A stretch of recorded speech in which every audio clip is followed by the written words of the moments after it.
صباح الخير يا حلوين، عاملين ايه؟ بقالي كتير قوي ما طلعتش اتكلم معاكم كده بصوتي، بسجل الفيديو كده بصوتي مش بتكلم معاكم. فحبيت النهارده ان أنا اطلع احضر كده الفطار معاكم ونتكلم شويه. عايزه اخد رايكم في حاجه، ان انا عايزه اطلع لايف بس مش عارفه ايه الوقت المناسب ليكم ان احنا نطلع نتكلم كده مع بعض، ان كذا حد طلب مني نطلع نتكلم مع بعض كده لايف.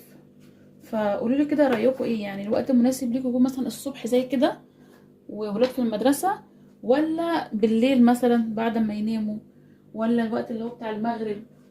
بس اعتقد وقت المغرب ده بتبقوا انتوا مشغولين بقى في الدروس والمذاكرة، صح؟ اعتقد كده يعني.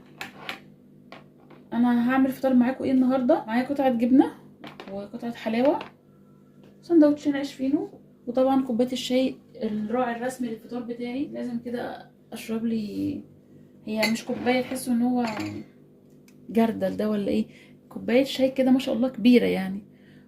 وممكن بقى شويه كده اشرب القهوه، بس لازم اشرب مع الفطار شاي. بستغرب قوي من الناس اللي بتفطر الصبح او بتصحى الصبح تشرب قهوه، مش عارفه بيعملوا الحركه دي ازاي. انا لو شربت قهوه من غير ما اكل بصراحه بتعب جدا، او مثلا لو اكله من شويه وشربت قهوه بتعب قوي، يعني بحس ان انا ضغطي وطي، مع ان انا عارفه ان القهوه بتعلي الضغط، بس بحس ضغط كده وطي فجاه وصدعت قوي و... وتعبت. لا لا، ما بعرفش اشرب القهوه من غير ما افطر او من غير ما اكل عامه يعني. ممكن اشرب القهوه كده بعد الفطار بشويه او بعد الغدا كمان. نشوف معركه اليوم معانا النهارده ايه. طبعا كل ام بتصحى بتودي ولادها المدرسه، بتشوف بقى يومها عندها ايه، هتعمل ايه. والامهات العاملات الله يكون في عونكم بجد. اللي متابعني عارف ان انا الفتره دي قاعده من الشغل، بس انا لما كنت بشتغل كنت بتعب جدا في الشغل. واللي مش عارف او مش متابعني ما يعرفش ان انا مدرسه، فطبعا شغله التدريس صعبه جدا، بصراحه من اصعب المهن اللي ممكن حد يشتغلها. اخدت بقى الفطار الحلو بتاعي ده ودخلت كده فطرت وشربت كوبايه الشاي وفوقت وشفت ورايا ايه في اليوم. وعلى فكره انا مش كل يوم بفطر عيش فينو، يعني ده ممكن مره كل 10 ايام، مره كل اسبوعين. ممكن افطر الفطار العادي اللي هو مثلا العيش البلدي العادي ابو رده، ممكن افطر عيش اللي هو اسكندراني الكبير ده. ممكن افطر فطير وجبنه، يعني مش كل يوم بفطر عيش فينو. ممكن افطر قرصه، اي حاجه باتيه الحاجات دي، يعني مش كل يوم باكل عيش فينو الصبح. المهم فطرت وخلصت كده وفوقت، قلت احضر بقى الغدا. انا كنت هعمل نص فرخه زي ما انتم شايفين كده، ورك وصدر، بس هي ما شاء الله كانت فرخه كده حلوه كبيره. فانا الورك اقسمه على 2 والصدر اقسمه على 2 برضو، يعني انا القطعتين دول هعملهم على 4. بس كان المفروض ان انا اقطعهم قبل ما اسلقهم، بس انا نسيت وسلقتهم بعدين قطعتهم.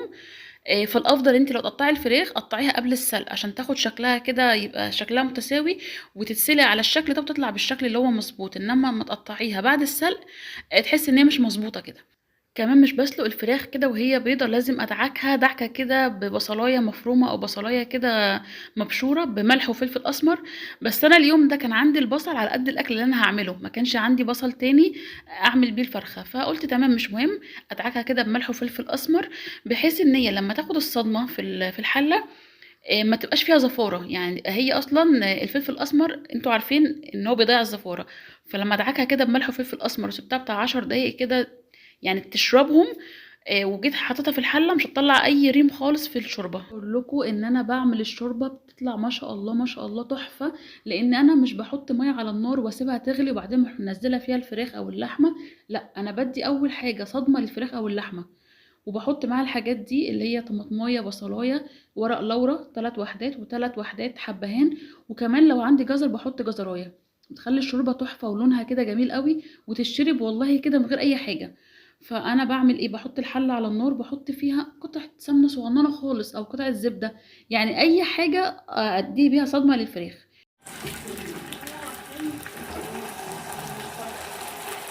سامعين بقى الصوت ده؟ هو الصوت ده اللي بيضيع لي اي زفاره في الشوربه واي ريم يطلع منها، وبيبقى الشوربه طعمها تحفه، لاني بسخن السمنه كويس جدا والحله بتكون سخنه، واحط فيها الفراخ تاخد الصدمه وتاخد لون، وبقلبها كمان على الوش التاني. مش بحط بقى الخضار دلوقتي اللي هو البصل والطماطم، لا، لما تاخد وش على الناحيتين، تاخد لون كده على الناحيتين، بعدين ابتدي احط الخضار معاهم وياخد تشويحه معاهم، وبعدين احط الميه المغليه.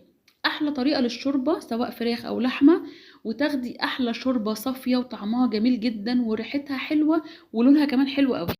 زي ما انتم شايفين كده انا عماله اقلبها على كل النواحي، ولما حسيت انها خدت لون خلاص بنزل بقى بالخضار عشان الخضار ما يتحرقش معايا. لو انا حطيته في الاول هيتحرق، لا انا بحطه بعد ما هتاخد هي اللون، بحيث انه ياخد تشويحه واحده بس كده، وينزل الطعم بتاعه، وانزل بقى بالميه المغليه. وكمان الناس اللي مش بتحب تحمر الفراخ بعد السلق، الطريقه دي هتكون حلوه جدا.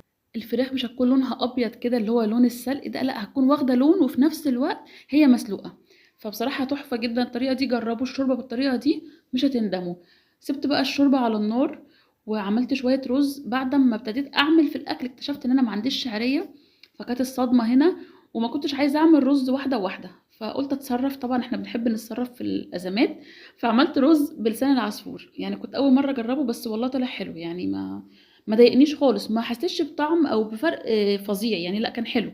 عملت الرز بلسان العصفور، وبعدين عملت لسان عصفور لوحده شوربه. ما دام عاملين فراخ لازم شوربه لسان عصفور، حاجه اساسيه.